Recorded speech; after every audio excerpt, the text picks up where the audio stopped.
Okay, start. Now we are about to start with chapter number 16 of 12th physics, जिसका नाम है semiconductor devices. ये एकदम last chapter है, बट आप लोगों की डिमांड की वजह से ये बीच में ही शुरू कर रहा हूँ। ये हमारे लिए 5th चैप्टर है एक्चुअली, ठीक है। 4 हो चुके हैं, we are going very slow.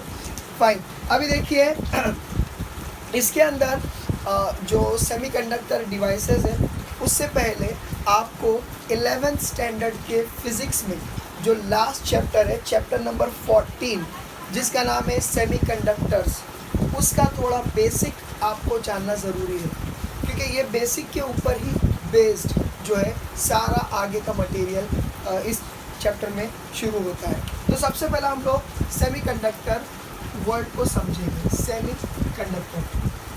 तो अभी देखो ज़रा,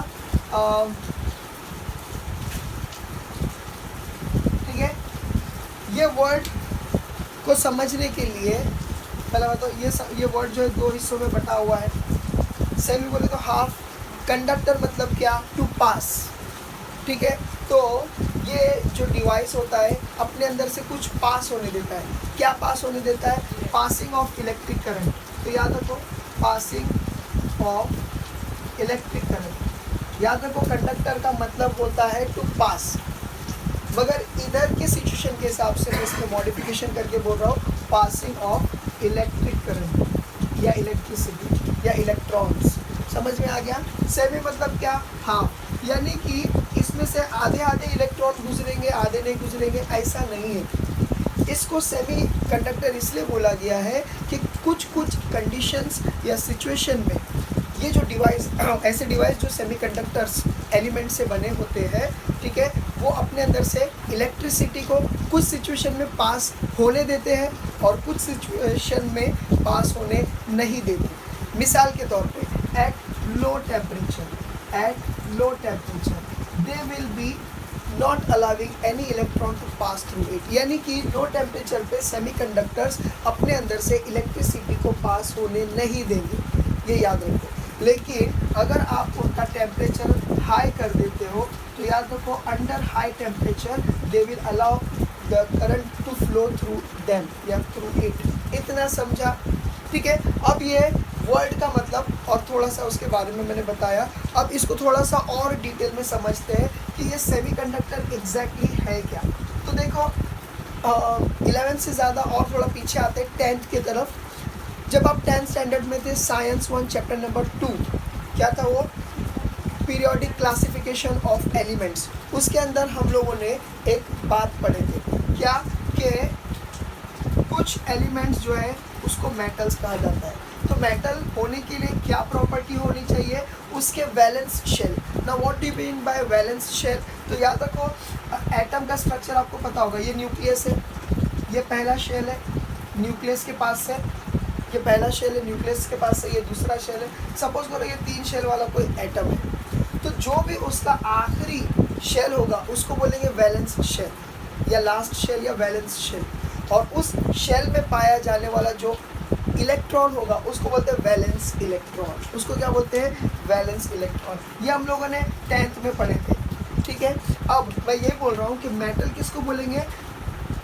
मेटल मतलब उस मटेरियल को बोलेंगे जो ऐसे एलिमेंट से बना है जिसके आउटर मोस्ट शेल में या तो 1 और 2 और 3 इलेक्ट्रॉन्स होते हैं, उसे कहा जाएगा मेटल। समझ में आया? ऐसा मटेरियल जो ऐसे एलिमेंट से बना है जिसके अंदर वैलेंस इलेक्ट्रॉन या तो 1 होगा, या तो 2 होगा, या तो 3 होगा, उसको बोलेंगे क्या? मेटल्स।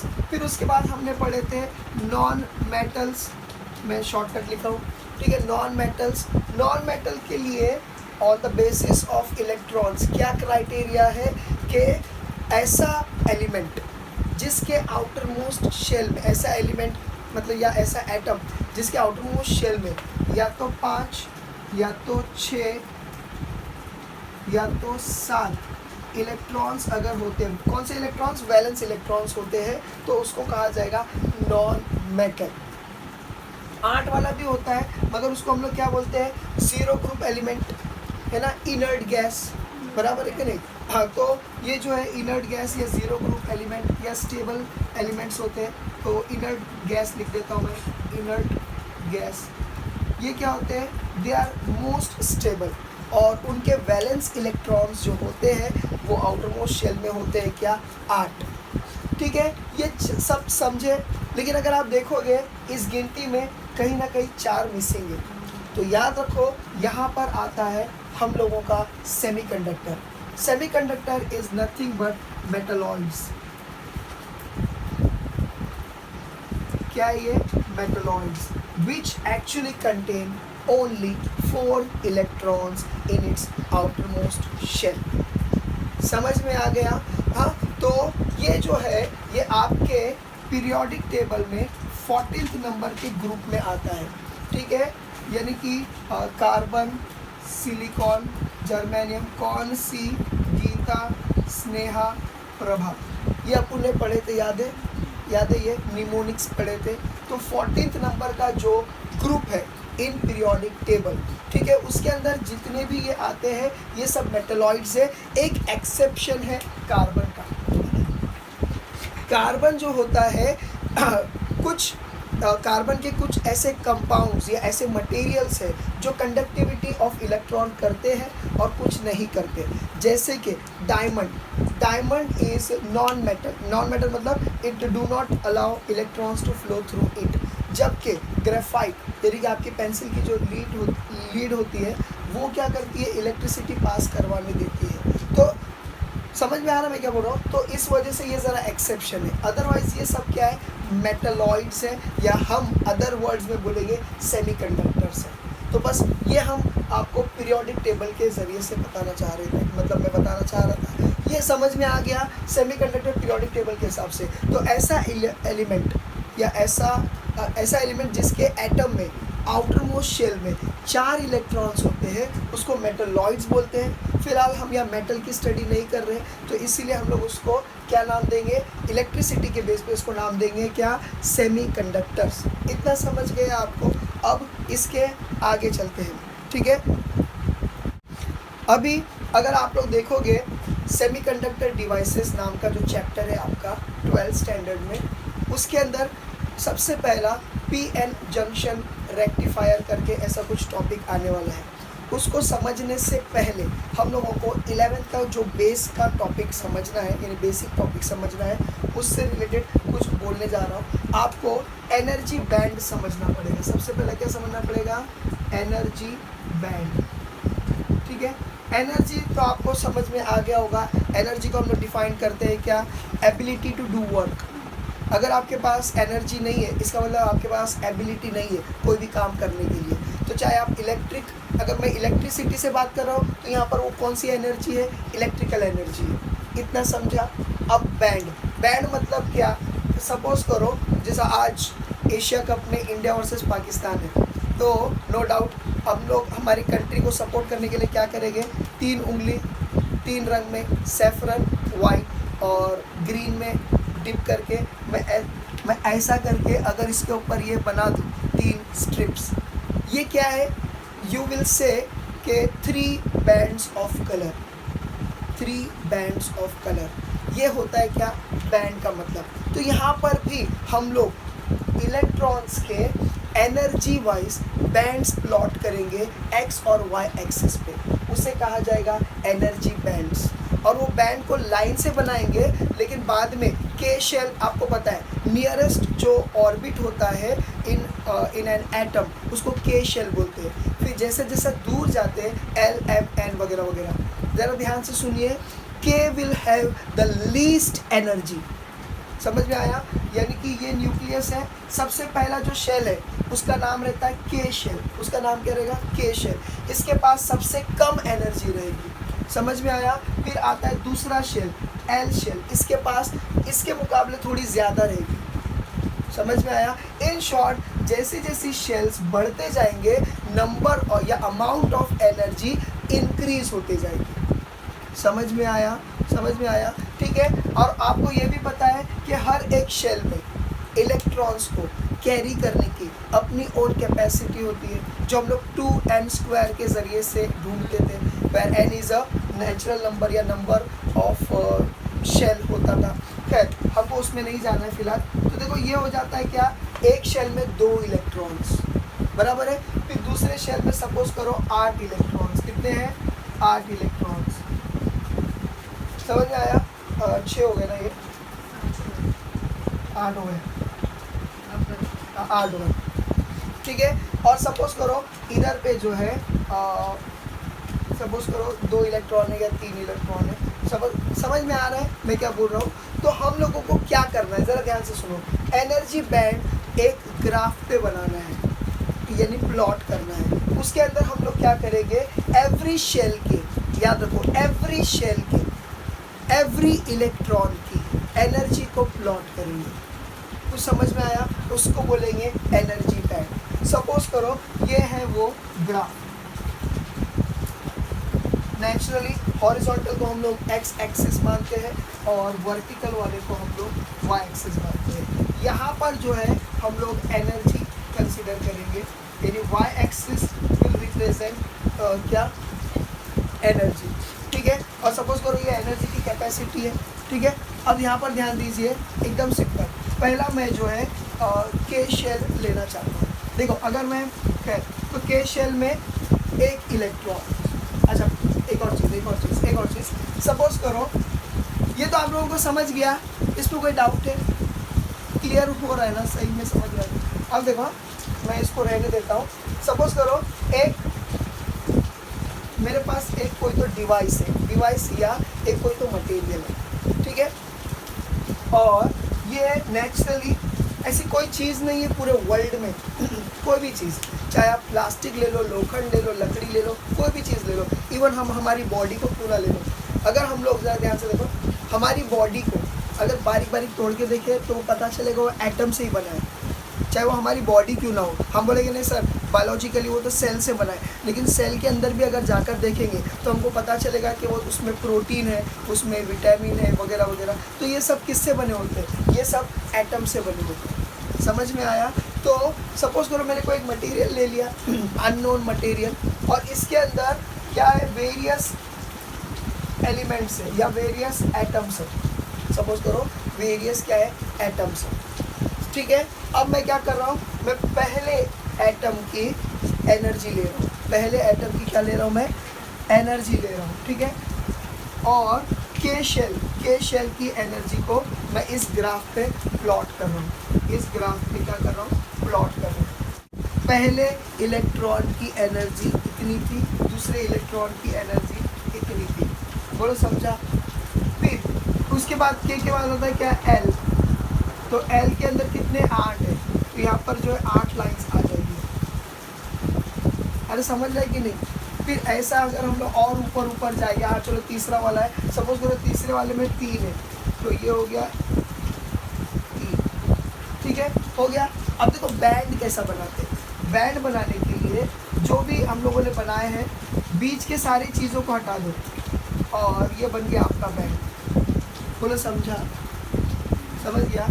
वैसा ही इसको अगर मैं जुड़ा दूँ तो ये बन जाएगा क्या, इसको बोलेंगे फर्स्ट बैंड, इसको क्या बोलेंगे, फर्स्ट एनर्जी बैंड, सॉरी इसको बोलेंगे फर्स्ट एनर्जी बैंड। इसको क्या बोलेंगे, ये फर्स्ट क्या रिप्रेजेंट कर रहा है, के शेल को, सेकंड किसको रिप्रेजेंट कर रहा है, एल शेल को।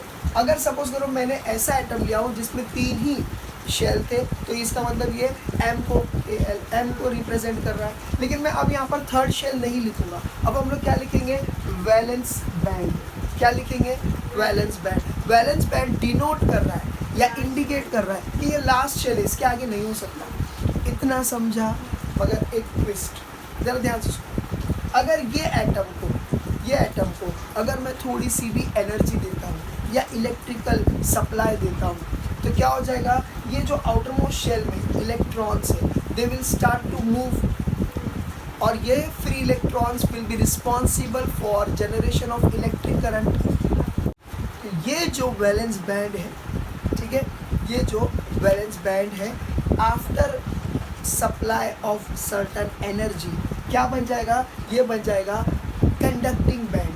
मतलब क्या, ये इलेक्ट्रॉन्स इसके शेल को छोड़कर किधर चले जाएंगे, दूसरी जगह चले जाएंगे। दूसरी जगह मतलब क्या, they will start to flow within this material, और इस मटेरियल के अंदर इलेक्ट्रिसिटी जनरेट हो जाएगी, बराबर है। तो ये इलेक्ट्रॉन्स अब कौन सा बैंड बना रहे हैं, यही इलेक्ट्रॉन जो वैलेंस बैंड बनाए थे, अब यही electron after getting certain amount of energy will start conducting electricity. तो उनकी कुछ ना कुछ एनर्जी रहेगी, और डेफिनेटली ये एनर्जी हाई रहेगी as compare to this. Low energy थी तो चुपचाप से घर में बैठा था, ज़्यादा पैसे आ गए तो घर के बाहर जा रहा है। समझ में आया? अरे समझ रहा है कि नहीं? तो क्या हो गया, इसके पास एनर्जी ज़्यादा आने की वजह से ये क्या करेगा, ये अब बाहर चला गया। सपोज करो मैंने इसको मर्ज किया, उसके पीछे रीज़न है, ठीक है। सपोज करो ये ऐसा हो गया, तो क्या हो जा रहा है, ज़रा ध्यान दीजिए कि ये दोनों जो है मर्ज हो गए, ठीक है। एनीवे, तो ये जो बैंड बना इसको क्या बोलेंगे, कंडक्टिंग या कंडक्शन बैंड। इसको क्या बोलेंगे, कंडक्टिंग या कंडक्शन बैंड। मतलब क्या, ये जो इलेक्ट्रॉन वैलेंस शेल में थे, ये अभी फ्री होकर ड्यू टू एक्स्ट्रा एनर्जी ये कंडक्शन करने लगे। क्या कंडक्शन करने लगे, इलेक्ट्रिसिटी। इसके लिए जो बैंड उनकी एनर्जी के ज़रिए से बना उसको क्या बोलेंगे, कंडक्टिंग बैंड। अब ज़रा ध्यान से सुनो, मैं सारे मटेरियल का नहीं बना रहा, ये मेटल का बनाया। सपोज मेटल केस में क्या हो जाता है कि कंडक्टिंग बैंड, और तो याद रखिए मेटल के केस में जब हम कभी भी एनर्जी बैंड बनाएंगे तब वैलेंस बैंड और कंडक्टिंग बैंड एक दूसरे में मर्ज हो जाएगा, लेकिन अगर सपोज करो मैं नॉन मेटल को लेता हूँ तो क्या हो जाएगा, ये रहा वैलेंस बैंड और मेरा कंडक्टिंग बैंड जो है ये बहुत ज़्यादा डिफरेंस रहेगा, बहुत ज़्यादा ऊपर रहेगा। दैट मीन्स क्या बता रहा है ये डिफरेंस कितना रहता है, आपकी बुक में 11th की बुक में दिया हुआ है 5 EV इलेक्ट्रोवोल्ट। आपकी 11th की बुक में इस गैप के डिस्टेंस को इस गैप के डिस्टेंस को क्या बोला गया है, 5 इलेक्ट्रिक वोल्ट या 5 इलेक्ट्रॉन वोल्ट का गैप बोला गया है, ठीक है। समझ में आया? तो याद रखो नॉन मेटल के केस में ये गैप मोर देन, मतलब समझ आया, मोर देन 5 EV से ज़्यादा रहेगा। मतलब तो नॉन मेटेलिक के केस में क्या हो जाएगा, कंडक्शन बैंड और वैलेंस बैंड के बीच में जो गैप रहेगा वो 5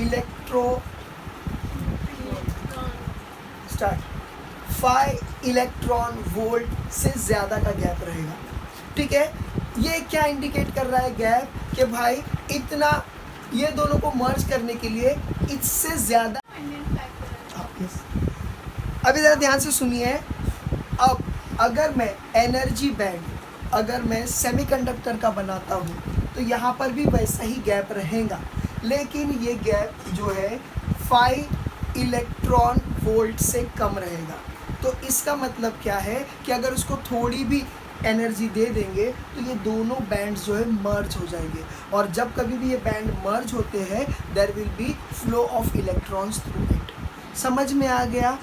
अब याद रखो नॉन मेटल को दूसरा नाम भी है इंसुलेटर। इंसुलेटर मतलब क्या, जो आपके अंदर से कुछ भी पास होने नहीं देगा, और हम लोग नॉर्मली हमारे स्वेटर या जैकेट को इंसुलेटर भी मानते हैं कि वो हमारे बॉडी की गर्मी बाहर नहीं आने देगा और बाहर की सर्दी अंदर नहीं आने देगा। ये वो होता है क्या, इंसुलेटर। तो non metals are also known as a insulator. क्यों? क्योंकि उन लोगों के कंडक्शन बैंड और वैलेंस बैंड के बीच में का जो गैप है वो इतना ज़्यादा है, ठीक है। कितना ज़्यादा है, 5 इलेक्ट्रॉन वोल्ट जितना ज़्यादा वो गैप है, जो ज़्यादा हाई एनर्जी देने पर भी ये जल्दी मर्ज नहीं होगा। इतना समझ गया? मिसाल के तौर पे बोलता हूँ, जैसे कि प्लास्टिक के अंदर ये गैप बहुत ज़्यादा है, कंडक्शन बैंड और वैलेंस बैंड, ये दोनों के बीच में गैप बहुत ज़्यादा है। समझ में आया? अब अगर आप चाहते हो कि उसको बहुत ज़्यादा मैं हीट एनर्जी देकर उसके अंदर इलेक्ट्रिसिटी बढ़ा दूँ, जैसा कि सेमीकंडक्टर में मैंने क्या बोल चुका हूँ कि थोड़ा सा भी उसका टेम्परेचर बढ़ा देंगे तो semiconductor can allow electrons to pass through it. लेकिन प्लास्टिक के केस में ऐसा नहीं होगा। क्यों नहीं होगा? क्योंकि आप जितना ज़्यादा हीट एनर्जी देंगे वो प्लास्टिक बचेगा ही नहीं, वो पूरा पिघल जाएगा। समझ में आया? तो ऐसा कुछ दूसरे मटेरियल्स भी हैं जो अपने अंदर से, जैसे कि लकड़ी को ले लो, ज़्यादा हीट करेंगे तो ऐश बन जाएगा, मतलब वो डिस्ट्रॉय हो जाएगा, लेकिन इलेक्ट्रिसिटी को कंडक्ट करने नहीं देगा। इतना ये इलेक्ट्रॉन वाला बैंड समझ गया आप लोगों को? समझ गया? ठीक है, अब हम लोग शुरू करते हैं क्या, सेमीकंडक्टर। ठीक है, तो ये वाला पार्ट आपको जानना ज़रूरी था, इसीलिए बता दिया। ठीक है, आगे काम आएगा। ठीक है, अब हम लोग शुरू करते हैं क्या, टाइप्स ऑफ सेमीकंडक्टर। क्या है? Types of semiconductor. तो देखो टाइप्स ऑफ सेमीकंडक्टर में क्या आ जाता है। ठीक है, जैसा आप लोग कल बोल रहे थे इंट्रिंसिक और एक्सट्रिंसिक, ये दो टाइप के सेमीकंडक्टर है। तो पहला हम लोगों को ये समझना है कि ये टॉपिक जो हो रहा है शुरू, ये क्या है, ये टाइप्स ऑफ सेमीकंडक्टर। ठीक है, सेमीकंडक्टर के दो टाइप है, एक होता है क्या, इंट्रिंसिक सेमीकंडक्टर, सेमीकंडक्टर को शॉर्टकट में SC लिखा मैंने। ठीक है, और दूसरा होता है क्या, एक्सट्रिंसिक सेमीकंडक्टर। दूसरा क्या होता है, एक्सट्रिंसिक सेमीकंडक्टर। अब ये दोनों में फ़र्क क्या है, ज़रा ध्यान से देखो। इंट्रिंसिक सेमीकंडक्टर को प्योर सेमीकंडक्टर भी कहा जाता है। ठीक है, जबकि इसको इम्प्योर कहा जाता है। इंट्रिंसिक को प्योर क्यों कहा जाता है, प्योर सेमीकंडक्टर क्यों कहा जाता है, याद रखो, क्योंकि वो एक ही टाइप के एलिमेंट से बना है। सपोज करो मेरे पास कोई मटेरियल है, ये कोई बॉक्स है, इस बॉक्स में जो एलिमेंट्स है, जो एलिमेंट से ये बॉक्स बना है, ये सारे एलिमेंट्स सपोज करो सिलिकॉन के हैं या जर्मेनियम के ही है। ये दूसरा बॉक्स है जो सिर्फ जर्मेनियम के ही एलिमेंट्स को कंटेन करता है या एलिमेंट्स से बना है, जर्मेनियम नाम के एलिमेंट से बना है। तो ये दोनों भी क्या रहेंगे, इंट्रिंसिक सेमीकंडक्टर्स रहेंगे। सेमीकंडक्टर क्यों, क्योंकि सिलिकॉन और जर्मेनियम क्या है, मेटलॉइड्स है, इसलिए सेमीकंडक्टर। बोले समझा? लेकिन क्या हो जाता है, एक्सट्रिंसिक सेमीकंडक्टर्स जो होते हैं, इसके अंदर सपोज करो सिलिकॉन के साथ जर्मेनियम भी है या एल्यूमिनियम भी है या कुछ और भी चीज़ें हो सकती है। In short they will contain, semiconductor की तादाद ज़्यादा रहेगी, लेकिन उसके अलावा उन लोग क्या करेंगे, अपने साथ कोई दूसरे एलिमेंट को भी मतलब कंटेन करेंगे। तो वो क्या हो जाएगा, इसीलिए उसको प्योर फॉर्म नहीं बोलते, इम्प्योर बोलते हैं। उसको क्या बोलते हैं, impure semiconductor. Okay, now see here, अभी यहाँ पर हम लोग चालू है ये वीडियो। ठीक है, अभी देखो हम लोग एक्सट्रिंसिक सेमीकंडक्टर पढ़ रहे हैं, जिसका दूसरा नाम है इम्प्योर सेमीकंडक्टर। इसके अंदर भी दो टाइप है, एक होता है P टाइप, एक होता है N टाइप। P मतलब पॉजिटिव टाइप, N मतलब नेगेटिव टाइप। पॉजिटिव क्यों बोलते हैं, नेगेटिव क्यों बोलते हैं, थोड़ी देर में समझेंगे। जब हम लोग इसके अंदर फ्लो ऑफ इलेक्ट्रॉन्स को देखेंगे तब ये वर्ड को अच्छे से समझ में आएगा। अभी बोलूँगा तो इतना अच्छा नहीं समझेगा। ठीक है, अभी देखो क्या हो जाता है, एकदम सिंपल। ये जो ग्रुप है आपके पीरियोडिक टेबल में 14th नंबर का जो ग्रुप है, this represents what, semiconductors, the elements. Exception है कार्बन, कार्बन एक एक्सेप्शन है। इतना समझ गया? अभी ज़रा ध्यान से देखो, ये जो होता है, अगर मैं 13th ग्रुप, आपको पता होगा 10th में मालूम होगा, लेकिन अगर बाय चांस अगर आपको नहीं पता है तो एक बार ज़रा देख लो कि ये जो 13th ग्रुप जो होता है, group number represents valence electron number. Group number represents valence electron number, मतलब 13th ग्रुप है। मैं डायरेक्टली ये लास्ट ऑर्बिट बनाया हूँ। ठीक है, लास्ट ऑर्बिट बनाया हूँ, भेज दूँगा क्या? मैंने ये लास्ट ऑर्बिट बनाया हूँ। सपोज करो लास्ट ऑर्बिट में कितने शेल है, कितने इलेक्ट्रॉन्स है, 3 इलेक्ट्रॉन्स है, 3 वैलेंस इलेक्ट्रॉन है। तो समझ जाना कि वो 13th ग्रुप में आएगा। इसका मतलब हम इसको क्या नाम दे सकते हैं, ट्राईवैलेंट एटम। समझ में आया? ये जितने भी एलिमेंट्स है 13th ग्रुप में, इनकी वैलेंसी कितनी है, 3। याद रखो, वैलेंसी मतलब क्या, वैकेंसी। वैलेंसी 3 मतलब आपको लास्ट शेल में 8 इलेक्ट्रॉन्स करके स्टेबल करना रहता है। उसको वैलेंसी जो है 2 तरीके की होती है, कितना दे सकते हो, कितना ले सकते हो। समझ में आया? यहाँ पर लेने की कैपेसिटी कितनी है, 5 की, तो उस हिसाब से उसका जो वैलेंसी वो 5 की वैलेंसी हो जाएगी। लेकिन हम लोग यहाँ पर कौन सी वैलेंसी मानते हैं, देने की वैलेंसी मान रहे हैं। तो याद रखो उस बेसिस पे ये ट्राईवैलेंट है। तो 13th ग्रुप में आने वाले जितने भी एलिमेंट है ये ट्राईवैलेंट है। उसी तरीके से 5 वाला यानी 15 वाले जो ग्रुप है उसके अंदर जितने भी ये जो एलिमेंट्स दिख रहे हैं नाइट्रोजन, फास्फोरस, आर्सेनिक, एसेंटीन, एसबी, एंटीमोनी और बीआई बिस्मिथ। सॉरी मैं यहाँ चले गया था, ठीक है, यहाँ चले गया था, सॉरी स्टार्ट। तो 15 में जितने एलिमेंट है जैसे कि नाइट्रोजन है, फास्फोरस है, आर्सेनिक है, एसबी, एंटीमोनी, बीआई बिस्मिथ, ये जितने भी एलिमेंट्स हैं इसके आउटर मोस्ट शेल में कितने इलेक्ट्रॉन्स रहते हैं? 5 वैलेंस इलेक्ट्रॉन रहते हैं। कितने होते हैं? 5 वैलेंस इलेक्ट्रॉन होते हैं। तो ऐसे एलिमेंट्स को कौन सी वैलेंसी मानेंगे? पेंटावैलेंट। क्या मानेंगे? पेंटावैलेंट मानेंगे। ज़रा ध्यान से सुनो, अगर आप किसी भी intrinsic semiconductor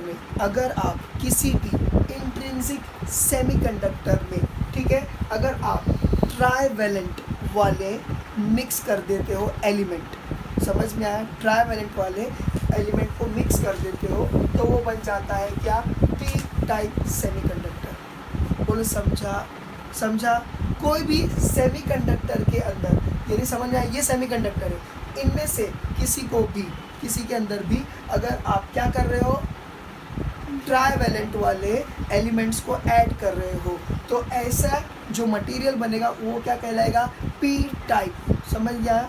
P type semiconductor. और अगर आप इस सेमीकंडक्टर के एलिमेंट्स में, मतलब क्या? इंट्रिंसिक मतलब क्या? खाली सिलिकॉन से बना है तो सिर्फ सिलिकॉन ही रहना चाहिए। समझ में आया? तो वो रहेगा क्या? Intrinsic semiconductor. तो प्योर सेमीकंडक्टर के अंदर या इंट्रिंसिक सेमीकंडक्टर के अंदर अगर आप पेंटावैलेंट वाले एलिमेंट्स यानी ये वाले एलिमेंट्स अगर ऐड करते हो तो वो क्या बनाता है? N type semiconductor. इतना समझा? ये 2 डिफरेंट टाइप्स ऑफ हम लोगों ने एक्सट्रिंसिक सेमीकंडक्टर देखे। अब इसके बारे में थोड़ा डिटेल में देखेंगे, ठीक है? ओके, अब देखिए हम लोग इंट्रिंसिक को थोड़ा सा डिटेल में देखेंगे। इंट्रिंसिक फिर से याद दिलाता हूँ, इंट्रिंसिक मतलब क्या? मतलब ऐसा सेमीकंडक्टर जिसमें एक ही टाइप का एलिमेंट हो, ठीक है? सिलिकॉन तो सारा मटेरियल सिलिकॉन वाला ही रहेगा, मतलब वो मटेरियल सिर्फ सिलिकॉन वाले ही एलिमेंट से बना रहेगा, वो रहेगा इंट्रिंसिक। अब देखो यहाँ पर मैं उसका कुछ डायग्राम बनाता हूँ। Okay start. हुआ।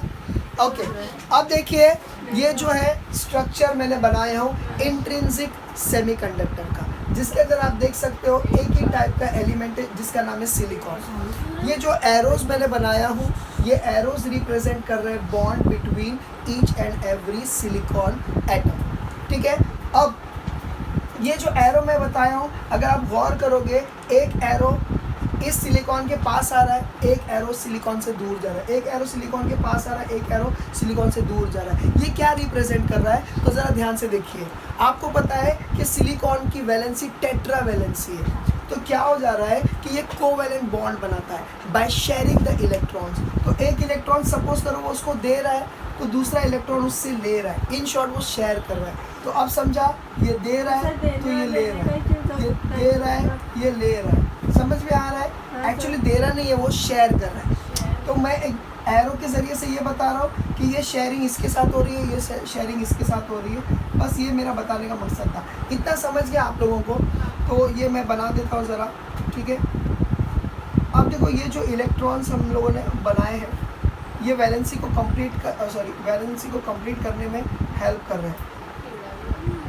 हाँ, ये सब है ऐसा। हाँ, अभी ज़रा ध्यान से सुनिए क्या हो जाएगा। अभी ज़रा ध्यान से सुनिए क्या हो जाता है। अगर मैं सपोज करो इसको एक्सटर्नल सर्किट के ज़रिए से इसको इलेक्ट्रिक करंट सप्लाई करूँ तो क्या हो जाएगा?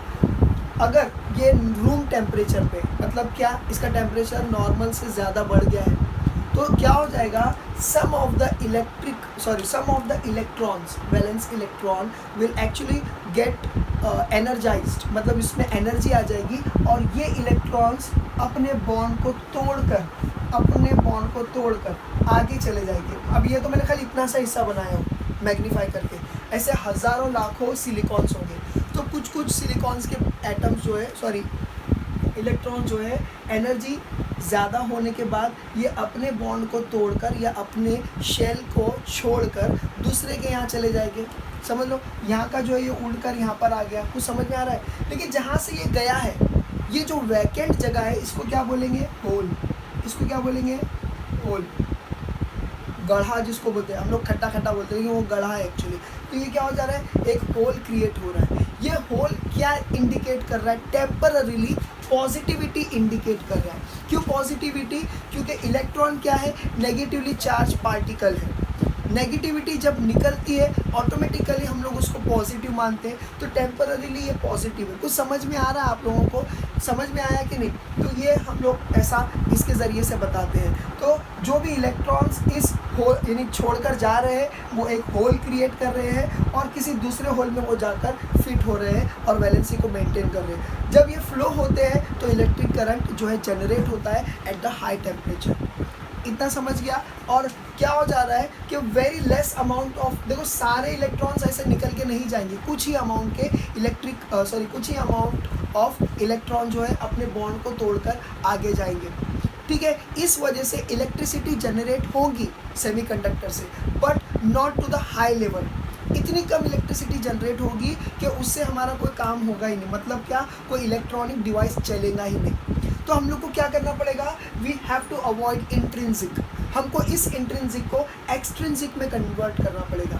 टू कन्वर्ट एक्सट्रिंसिक, ठीक है, to convert intrinsic into extrinsic हम लोग क्या करेंगे, हम लोग p type and n type बनाएंगे। मैंने आपको पहले बोल चुका हूँ कि पी टाइप में हम लोग 13th ग्रुप वाले एलिमेंट्स को ऐड करेंगे, डैट मीन्स ट्राई वैलेंट वाले एलिमेंट्स को ऐड करेंगे। ठीक है, इसके अंदर ट्राई वैलेंट वाले, और दूसरा जो है 15th ग्रुप के एलिमेंट्स को हम लोग ऐड करेंगे। ठीक है, तो इसको बोलेंगे क्या, पेंटावैलेंट वाले हम लोग एलिमेंट्स को ऐड करेंगे। एक बात मैं आप लोगों को बोलना भूल गया इसके पहले जब मैं पी और एन को समझा रहा था। When ever in intrinsic semiconductor while adding the impurities, मतलब क्या, वाइल एडिंग ट्राइवैलेंट और पेंटावैलेंट एलिमेंट्स, ठीक है, ये प्रोसेस को डोपिंग बोलते हैं। डोपिंग का मतलब क्या, एडिंग ऑफ इम्प्योरिटीज़। जैसा आप लोगों ने सुने होंगे कि ये जो कॉमनवेल्थ गेम या फिर बहुत से गेम्स जो होते हैं स्पोर्ट्स, उसके अंदर बहुत से प्लेयर्स अपने परफॉर्मेंस को एनहांस करने के लिए, इंक्रीज़ करने के लिए क्या करते हैं, डोपिंग करते हैं। डोपिंग मतलब क्या, ड्रग्स का डोसेज लेते हैं। तो वो क्या कर रहे हैं, they are adding impurity in their natural body. समझ में आया? तो as compare to different players, इन लोगों के अंदर क्या हो जाती है कि पेन को बर्दाश्त करने की ताकत बहुत ज़्यादा आ जाती है, जिस वजह से उन लोग कितना भी भागे, कितना भी मतलब खेले, उन लोगों को जल्दी थकान का महसूस या एहसास नहीं होता है। तो वो डोपिंग क्या करता है, डोपिंग मतलब क्या, इम्प्योरिटी अपने अंदर ऐड करता है। वैसा ही यहाँ पर हम लोग क्या कर रहे हैं, डोपिंग कर रहे हैं। कि क्या कर रहे हैं, डोपिंग का मतलब we are adding impurities in intrinsic and converting this intrinsic semiconductor into extrinsic semiconductor. बोलो समझा? अगर हम लोगों ने ट्राइवैलेंट वाले एलिमेंट्स को ऐड करे इन इंट्रिंसिक सेमीकंडक्टर, वो कौन सा एक्सट्रिंसिक सेमीकंडक्टर बनेगा, पी टाइप। और अगर हमने पेंटावैलेंट वाला एलिमेंट को ऐड करें इन इंट्रिंसिक सेमीकंडक्टर, तो वो कौन से टाइप का एक्सट्रिंसिक सेमीकंडक्टर बन जाएगा, एन टाइप। इतना समझा आप लोगों को? अभी ज़रा ध्यान से सुनो। सपोज करो मैं ये सिलिकॉन को बीच में, इसके लिए मैं यही ले लेता हूँ, ये सिलिकॉन की जगह पर जो है मैं एल्यूमिनियम को ऐड करता हूँ। किसको ऐड करता हूँ, एल्यूमिनियम को। ठीक है, एल्यूमिनियम को ऐड किया। एल्यूमिनियम की प्रॉपर्टी क्या, वैलेंस इलेक्ट्रॉन्स कितने हैं, याद रखो, ये 13th ग्रुप को बिलोंग करता है। तो उसके अंदर कितनी इलेक्ट्रॉन्स, वैलेंस इलेक्ट्रॉन्स रहेंगे, तीन वैलेंस इलेक्ट्रॉन रहने की वजह से इसका ये कौन सा बन जाएगा, पी टाइप। अब मैंने पहले ही बोला था कि पी टाइप मतलब पॉजिटिव टाइप। पॉजिटिव क्यों है, अब उस बात को समझाता हूँ। देखो क्या हो जा रहा है, इसकी वैलेंसी कितनी है, 3, लेकिन सिलिकॉन की वैलेंसी कितनी है, 4। तो सिलिकॉन को एल्यूमिनियम के साथ कोवैलेंट बॉन्ड बनाने के लिए 4 इलेक्ट्रॉन चाहिए, मगर इसके पास कितने हैं, 3 है। तो ये एक दिया एक लिया, ठीक है, एक दिया एक लिया, मगर यहाँ पर एक लिया मगर एक दे नहीं पाएगा। क्यों नहीं दे पाएगा या शेयर नहीं कर पाएगा? क्योंकि उसके पास तो 3 ही है। तो क्या हो जा रहा है, एक होल क्रिएट हो रहा है। होल क्रिएट हो रहा है मतलब क्या, absence of electron. Absence of electron मतलब क्या, हम लोग साइंटिफिक वे में उसको बोलते हैं क्या, टेम्पररीली उसको पॉजिटिव मानेंगे। इसीलिए जब कभी भी आप 13th ग्रुप के एलिमेंट्स को ऐड करके इंट्रिंसिक को एक्सट्रिंसिक बनाते हो, उस टाइप के सेमीकंडक्टर को पी टाइप सेमीकंडक्टर बोलेंगे। समझा? अब दूसरा एग्जांपल लेते हैं, जैसे कि एन टाइप। एन टाइप में 15 नंबर के ग्रुप के एलिमेंट्स को हम लोग ऐड करें। सपोज करो मैं फॉस्फोरस को ऐड कर रहा हूँ, पी फॉर फॉस्फोरस। अब इलों की वैलेंसी क्या है, पेंटावैलेंट। पेंटावैलेंट मतलब क्या, इलों के वैलेंस इलेक्ट्रॉन कितने हैं, 5, मगर सिलिकॉन की वैलेंसी कितनी है, 4। तो क्या हो जा रहा है कि 4 तो हो गया, 4 का शेयरिंग हो गई, 4 की शेयरिंग हो गई, मगर अभी भी एक इलेक्ट्रॉन एक्स्ट्रा बचा है। तो एक इलेक्ट्रॉन एक्स्ट्रा बचा है, समझ में आ गया? यानी कि क्या हो गया, इलेक्ट्रॉन इज नेगेटिवली चार्ज, इसके लिए एन फॉर नेगेटिव टाइप। बोला समझा? क्लियर, एकदम क्लियर, ठीक है। अब ये जो फ्री इलेक्ट्रॉन्स रहेंगे ये फ्लो करेंगे। अरे समझ रहा है कि नहीं, after the apply of electric current. इतना समझा आपको? और एल्यूमिनियम में आप बोलेंगे सर एल्यूमिनियम में तो एक की कमी थी, तो अब इलेक्ट्रिक करंट कैसा जनरेट होगा? जब एक्सटर्नल इलेक्ट्रिक सर्किट लगाएंगे तो सिलिकॉन में से कोई ना कोई इलेक्ट्रॉन निकलेगा, तो वो ये होल में आकर बैठेगा। समझ में आया? तो इस तरीके से फ्लो ऑफ इलेक्ट्रॉन्स होंगे। इन शॉर्ट इस तरीके से फ्लो ऑफ इलेक्ट्रिक करंट होगा। बोले समझा? ठीक है। अब moving to the next topic, start. अभी ज़रा ध्यान से देखिए, ये चीज़ मैंने आप लोगों के लिए बनाया हूँ। यहाँ पर हम लोग क्या देखने जा रहे हैं, पी एन जंक्शन डायोड।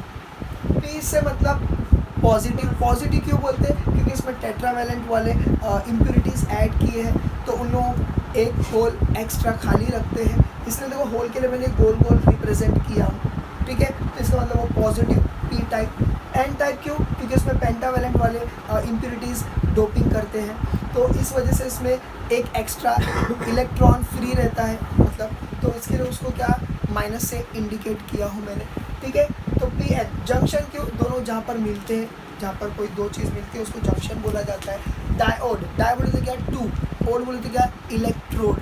तो यहाँ पर पॉजिटिव एंड नेगेटिव इलेक्ट्रोड के तौर पे ये मिले हैं, इसलिए पी एन जंक्शन डायोड कहा गया।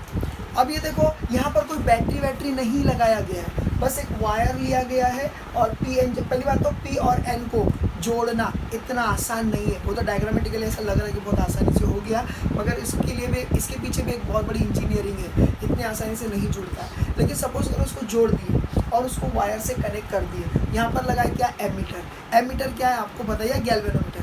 एमीटर या गैल्वेनोमीटर अगर हम लोग यहाँ पर लगा देते तो आपको पता है ये क्या करता है, उसमें अगर इलेक्ट्रिक करंट का फ्लो होगा तो there will be a deflection shown in the ammeter और गैल्वेनोमीटर, बराबर है। तो जैसे हम लोग इन लोगों को कनेक्ट कर देंगे और उसके बाद जैसे एमीटर या गैल्वेनोमीटर में हम लोग वायर लगाते हैं, एक वायर इधर का एक वायर इधर का, there will be a deflection shown but to very little amount, mini second के जितना ही, मतलब उतने ड्यूरेशन में ही खाली डिफ्लेक्शन होगा और वापस से फिर वो ज़ीरो डिफ्लेक्शन बताएगा। ऐसा क्यों हुआ? तो ज़रा ध्यान से देखो, इसके पीछे का प्रोसेस क्या है, आपको समझ आ रहा है? इसके पीछे का प्रोसेस क्या, ज़रा ध्यान से सुनो। सपोज करो, देखो ये पॉजिटिव माना जा रहा है, क्यों? क्योंकि इसके पास वैकेंट वाले बॉन्ड्स बहुत हैं, इसके पास एक्स्ट्रा वाले इलेक्ट्रॉन्स बहुत हैं। तो वैकेंट बॉन्ड के अंदर या वैकेंट होल के अंदर इलेक्ट्रॉन्स जाकर बैठते हैं, फिक्स होते हैं। तो क्या हो जाएगा, definitely opposite attracts each other, ये दोनों एक दूसरे के अपोजिट है। तो क्या हो जाएगा, ध्यान से सुनो, इलेक्ट्रॉन्स होल की तरफ जाएंगे उसमें बैठने के लिए और होल्स जाएंगे इलेक्ट्रॉन की तरफ। अब आप बोलेंगे सर होल कैसे जा सकते हैं, होल तो वहाँ पर रुके हैं इलेक्ट्रॉन के बॉन्ड में। बोलने के लिए ऐसा बोला जा रहा है, क्यों? क्योंकि जब ये इलेक्ट्रॉन यहाँ पर जाएंगे, फ्री इलेक्ट्रॉन्स तो चले जाएंगे, लेकिन उसके अलावा कुछ इलेक्ट्रॉन्स बॉन्ड को तोड़कर भी जाएंगे। जब बॉन्ड्स को तोड़कर जाएंगे तो वहाँ पर भी होल क्रिएट हुआ, इसलिए हम लोग बोलेंगे कि भाई इधर का होल उधर चला गया। एक्चुअली प्रैक्टिकली ऐसा है नहीं, लेकिन ये बोला जा रहा है, तो लोगों को समझ में आ रहा है। तो क्या हो जाएगा, इलेक्ट्रॉन्स इधर जाएंगे और होल्स इधर जाएंगे। फॉर टाइम बिंग ऐसा समझो, हालांकि ऐसा हो नहीं रहा है, इलेक्ट्रॉन्स जा रही है कन्फर्म है, लेकिन होल्स क्रिएट हो रहे हैं, जा नहीं रहे हैं एन की तरफ। समझ में आ गया? अब देखो क्या हो जा रहा है, इस वजह से क्या हो जाएगा, यहाँ पर एक जंक्शन क्रिएट हो जाएगा, एक जंक्शन नहीं बोलेंगे, एक स्पेस क्रिएट हो जाएगा, एक क्या हो जाएगा, स्पेस क्रिएट हो जाएगा यहाँ पर, ये दोनों के बीच में एक स्पेस क्रिएट हो जाएगा। इसको बोलते हैं डिप्लीशन एरिया या डिप्लीशन रीजन। डिप्लीशन मतलब क्या, कम होना, ठीक है। तो यहाँ पर इसको डिप्लीशन क्यों बोला गया है, क्योंकि यहाँ पर चार्जेस की कमी रहेगी। मैं बताता हूँ कैसे। जैसे इलेक्ट्रॉन यहाँ जाएंगे तो क्या हो जाएगा, यहाँ पर एक इलेक्ट्रॉन्स की वॉल बन जाएगी, इलेक्ट्रॉन्स की वॉल बन जाएगी। और जैसा ही यहाँ पर होल्स क्रिएट होंगे, यहाँ पर क्या हो जाएगा, पॉजिटिव की वॉल क्रिएट हो जाएगी, पॉजिटिव की वॉल क्रिएट हो जाएगी। अब और इलेक्ट्रॉन्स इधर नहीं जा सकते, क्योंकि जैसे इलेक्ट्रॉन्स यहाँ जाने की कोशिश करेंगे, यहाँ पर इलेक्ट्रॉन्स रिपेल ईच अदर, जैसे और वैसा ही यहाँ पर के जो होल्स है वो यहाँ पर नहीं जा सकेंगे, क्योंकि होल्स को हम लोग पॉजिटिव मान रहे हैं। तो पॉजिटिव नहीं जा पाएगा, they will repels each other. तो जैसे ही हम लोग ने इसको कनेक्ट किए, थोड़ी देर के लिए, मिनी सेकेंड्स के लिए क्या हो जाएगा, there will be flow of electrons and hole in their opposite direction, बस कुछ सेकंड के लिए। उसके बाद फौरन वो कुछ सेकंड्स में negative wall and positive wall create हो जाएगी, जिस वजह से flow of electrons, flow of holes रुक जाएगा। There will be no deflection, zero deflection. समझ में आया? अब इस डिफ्लेक्शन को हटाना पड़ेगा। क्यों? हम चाहते हैं कि भाई इसमें से इलेक्ट्रिक करंट पास हो, तो तब जाकर ही तो हम लोग सेमीकंडक्टर डायोड को यूज़ कर सकेंगे। समझ में आया? तो इसके लिए क्या करेंगे, तो याद रखो, इसके बाद जो प्रोसेस आता है, अगर हम लोग चाहते हैं कि इसके अंदर से अगर इलेक्ट्रिक करंट पास हो, हम लोग क्या करेंगे, बाइसिंग। क्या करेंगे? बाइसिंग। बाइसिंग मतलब क्या, स्पेलिंग देख लो, बराबर ही करें। बाइसिंग मतलब क्या, यानी कि एडिंग ऑफ बैटरी को ऐड करने पर पीएन जंक्शन में कंटिन्यूस फ्लो होगा। प्लीज़ यहाँ ध्यान दीजिए। अब सपोज करो मैंने इसको हटाया और मैं चाहता हूँ कि इलेक्ट्रॉन्स फ्लो हो। आप लोगों को समझ में आ रहा है? कोई कन्फ्यूजन है तो बोल दीजिए प्लीज़। नहीं ना? ज़रा ध्यान दीजिए। और अगर नहीं तो बाय चांस अगर ध्यान नहीं दिए होंगे तो एक बार वीडियो प्लीज़ देख लेना, बहुत आसानी से समझ में आएगा, ठीक है, इंशाल्लाह। अब देखो क्या हो जा रहा है, यहाँ पर क्या हो जा रहा है मालूम है?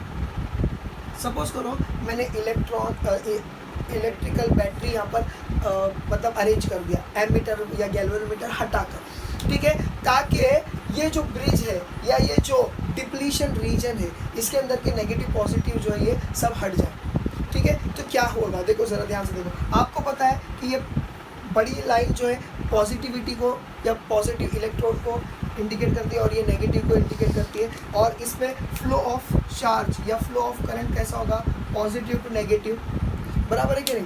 तो ज़रा ध्यान से देखो, प्लीज़ ज़रा ध्यान से देखो। जब कभी भी हम पी टाइप सेमीकंडक्टर के पास पॉजिटिव की कनेक्टिविटी करते हैं, पी टाइप के तरफ पॉजिटिव रहा तो उसको बोलते हैं, और एन टाइप के तरफ नेगेटिव रहा। इन शॉर्ट देखो, पी फॉर पॉजिटिव, दोनों पॉजिटिव रहे और दोनों नेगेटिव रहे, उसको बोलेंगे फॉरवर्ड बाइसिंग। क्या बोलेंगे उसको? Forward biasing. अब मैं रिवर्स करता हूँ। सपोज करो इसको मैं नेगेटिव कर देता हूँ और इसको पॉजिटिव कर रहा हूँ। पॉजिटिव की तरफ अगर मैंने बैटरी की नेगेटिव लगाया और नेगेटिव की तरफ अगर मैंने बैटरी की पॉजिटिव लगाया, तो इसको क्या बोलेंगे? Reverse biasing. इसको क्या बोलेंगे? Reverse biasing. ध्यान से सुनो, रिवर्स बाइसिंग में फ्लो ऑफ करंट नहीं होता, वेरी स्लाइट होता है, नेग्लिजिबल है। समझ में आया? रिवर्स बाइसिंग में फ्लो ऑफ करंट नहीं होता, वेरी स्मॉल अमाउंट में होता है कि नेग्लिजिबल है। रिवर्स बाइसिंग कब हम लोग वो करते अचीव कर सकते हैं? जब हम लोग पी टाइप के तरफ नेगेटिव को, एन टाइप के तरफ पॉजिटिव को अटैच करेंगे, तब बैटरी का ये पॉजिटिव नेगेटिव। इतना समझा? अरे समझा। फिलहाल मैं इसकी तरफ नहीं जाता हूँ, फिलहाल मैं इसकी बात कर रहा हूँ। तो क्या हो जाता है कि यहाँ पर ये पॉजिटिव है और यहाँ पर ये नेगेटिव है, मैंने इसको अटैच कर दिया, ठीक है, ये नेगेटिव है। तो क्या हो जाएगा? ये कौन सी बाइसिंग हो गई? फॉरवर्ड बाइसिंग हो गई। तो ये क्या हो गई? Forward biasing.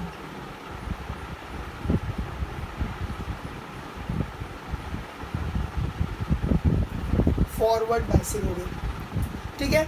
अब ये फॉरवर्ड बाइसिंग हो गई तो क्या हो रहा है, ज़रा ध्यान से देखो। ये जो इलेक्ट्रॉन्स बैटरी में से निकले हैं, ये क्या कर रहे हैं, इधर के ये तो इसमें से चले जाएंगे और इधर का ये जो नेगेटिव वाला है ना, इसके तरफ अट्रैक्ट होने जाएंगे, तो इसको पुश करेंगे, किधर, एन की तरफ पुश करेंगे। ये जो लाइन है इसको यहाँ के इलेक्ट्रॉन्स इधर की तरफ पुश करेंगे। अब no doubt I do understand electron सिर्फ ऐसा ही फ्लो हो गए, लेकिन आपके बुक में 11th की बुक में बोला गया है, I don't remember the page number exactly, इसमें क्या बोला गया है कि यहाँ से भी जो है क्या हो जाएगा, इलेक्ट्रॉन्स या एक प्रेशर क्रिएट होगा, यहाँ से भी क्या होगा, एक प्रेशर क्रिएट होगा और क्या हो जाएगा कि ये इसको वो करेगा। देखो हम लोग को क्या करना है, अगर हम लोगों को इलेक्ट्रिक करंट पी और एन जंक्शन से चलाना है तो हमको है ना ये वाला डिप्लीशन रीजन को ख़त्म करना पड़ेगा। डिप्लीशन रीजन को जैसा हटाएंगे, नेगेटिव और ये होल्स जो है आपस में यानी कि ट्रैवल करेंगे, इलेक्ट्रिसिटी चलेंगी, क्योंकि हम लोगों ने गैल्वेनोमीटर या एमीटर लगा कर देखे थे, उधर पे क्या था, डिफ्लेक्शन था, समझ में आया। तो इसका मतलब क्या, खाली इसको हटाना है। ये जब से आया तब से इलेक्ट्रिक सप्लाई रुक गया, तो क्या किया जा रहा है, इलेक्ट्रिक करंट लगाया गया है ऐसा कि पी की तरफ पॉजिटिव है, तो यहाँ पर से ये गया और इस रीजन के ऊपर प्रेशर मार रहा है, यहाँ पर से ये जाएगा, इस रीजन के ऊपर प्रेशर मारेगा। ये प्रेशर मार मार के क्या होगा, पॉजिटिव नेगेटिव को दोनों को एक दूसरे पे ऐसा करेंगे और ये दोनों क्या हो जाएंगे, इतने छोटे हो जाएंगे कि ये मर्ज होकर हट जाएंगे। कुछ समझ में आ गया। और फिर क्या हो जाएगा, there will be continuous flow of current from p and n junction. इतना समझा। अब देखो अगर मैं इसका रिवर्स करता हूँ, रिवर्स मतलब क्या, इसको नेगेटिव कर देता हूँ और इसको पॉजिटिव कर देता हूँ, अगर मैं ऐसा करता हूँ तो क्या हो जाएगा, डेफिनेटली अब उल्टा होएगा। पहला प्रेशर मार रहा था, राइट से लेफ्ट से प्रेशर मार के उसको चपटा करके हटा दिया, अब उल्टा होएगा।